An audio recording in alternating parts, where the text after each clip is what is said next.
നിങ്ങൾ പരിശുദ്ധമായ ഹജ്ജും ഉംറയും നിർവഹിക്കേണ്ടത് അല്ലാഹുവിന് വേണ്ടി ആകണേ, അവന്റെ പൊരുത്തം ലക്ഷ്യം വെച്ചാകണേ.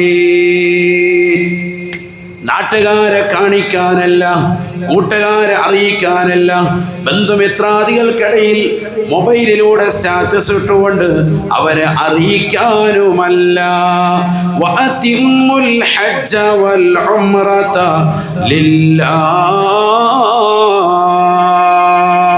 ഹജ്ജിന് നിയ്യത്ത് വെക്കുന്നവരെ ഹജ്ജിമാരെന്ന വിളിപ്പേര് ലഭിക്കാനുള്ള യാത്രയല്ല, ഹജ്ജുമ്മ എന്ന വിളിപ്പേര് കിട്ടാൻ അത് സമ്പാദിക്കാനുള്ള യാത്രയല്ല.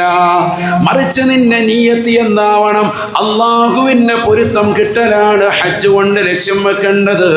റബ്ബിൻ്റെ പൊരുത്തം കാംക്ഷിക്കലാണ് ഉംറ കൊണ്ട് നിയ്യത്ത് വെക്കേണ്ടത്.